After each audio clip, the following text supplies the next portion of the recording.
FTX filed in the U.S. bankruptcy court for the District of Delaware. And the company is estimated to have anywhere between $10 and $50 billion in assets and liabilities. And that would be split between at least 100,000 creditors. So some context, we've followed up to this point during the sort of ongoing saga of FTX's liquidity crunch this week. We were focusing on FTX US, the U.S. subsidiary, FTX International, sort of the point of what seemed like was the issue initially, and Alameda Research, the trading firm. Now what this bankruptcy filing shows us is there's actually a much more complicated picture, about 130 affiliated shell companies in the FTX empire, you could say. Sam Bankman-Fried, or SBF, is the founder and CEO of FTX and founded all these other companies and held a majority stake at that time. Now, if we take a second look at what's not in this filing, the crypto lender BlockFi, which FTX has extended a $400 million line of credit, and Voyager Digital are both not mentioned. Now, BlockFi hasn't declared bankruptcy, but it has paused withdrawals as of last night.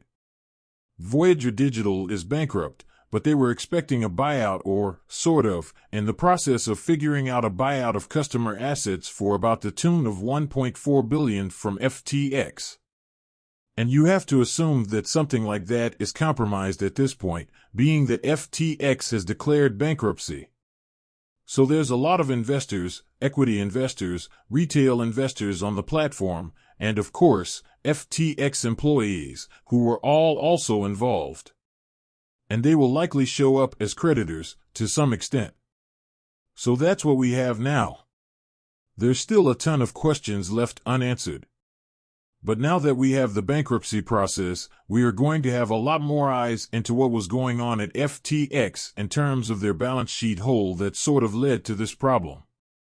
And first, we got reports that CoinDesk, this is from CoinDesk, reporting that SBF's Alameda Research, they hold much of their reserves in FTT. That's their proprietary token. Why was that important?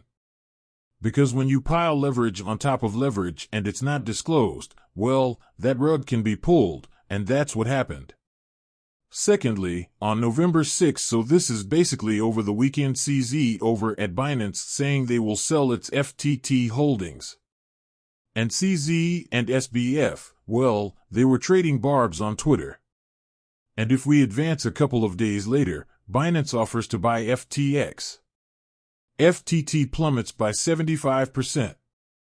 And let me go back to our chart here because November 8th, that's when we're talking about some of these big declines that we were seeing Monday, Tuesday, Wednesday. That's kind of when the bottom fell out of the crypto market, hitting Bitcoin, of course, as well. And we advance even further. So here's what happened next. November 9th, Binance backs out of the FTX deal, if it was ever a deal in the first place, because I'm not even sure they got to the MOU stage.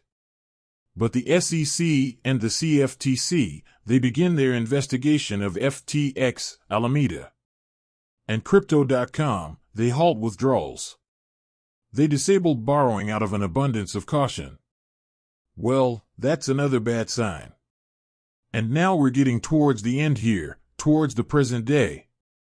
Alameda stops trading, and then FTX seeks $9.4 billion in rescue funds from a couple of different funds, including Sequoia, who they took money from quite a while ago. SBF warning of trading pause, and that is kind of the death knell because today, FTX files for bankruptcy, and Sam Bankman-Fried resigns.